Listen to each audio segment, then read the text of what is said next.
በጥንት ዘመን በዘመነ መሳፍንት ማለት ነው በቤተልሔም ከባድ ረሃብ ነበረና አቤሜሌክ የተባለ ሰውዬ ከሚስቱ ኑኃሚንና ከሁለት ልጆቹ ጋር ወደ ሞዓብ አገር ተሰደደ። ከዛ እዛ ተሰዶ እያለ ሞተ ማለት ነው። አቤሜሌክ ሞተ እና ኑኃሚን ከሁለት ልጆቿ ጋር ቀረች ማለት ነው። ከዛ እዛ እየኖሩ ሳለ ልጆቿ ሁለት ሞዓባውያን ሴቶች አገቡ። ሩትና ኦርፋ ይባሉ ነበር ማለት ነው። ከዛ እዛ እየኖሩ ሳለ እነሱ ደግሞ የኑኃሚን ሁለት ልጆቿ ሞቱ ማለት ነው። ከዛ እዛ ሲሞቱ ኑኃሚን ከሁለት ምራቶቿ ጋር ቀረች ማለት ነው።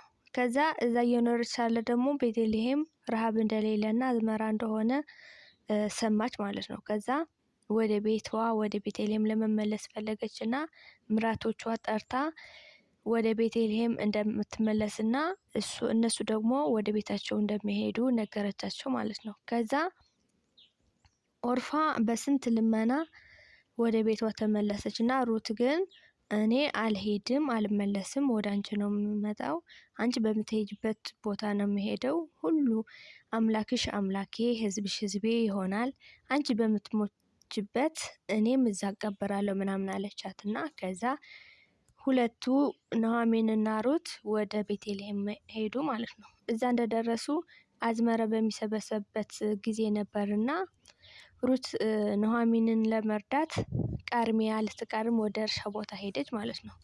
ከዛ እዛ እንደሄደች ቦዔዝ እርሻ ላይ ደርሳ እዛ ስትቃርም ነበርና ቦዔዝ ደግሞ ማን እንደሆነች ሲሰማ ከሩት ጋር ወደ ቤተልሔም የመጣች ሞዓባዊት መሆኗን ደግ ሰው መሆኗን ሲሰማ ቃርሚያ እንድትቃርም ፈቀደላት፣ ውሃ ምናምን እንድትጠጣም ፈቀደላት ማለት ነው። ከዛ እዛ ውላ ስትሄድ ወደ ቤቷ ለኑኃሚን የት እንደዋለችና ደግ ሰው እንዳጋጠማት ቦዔዝ የሚባል ሰው እንደሆነ ነገረቻትና ኑኃሚን ደግሞ ታውቀው ነበር።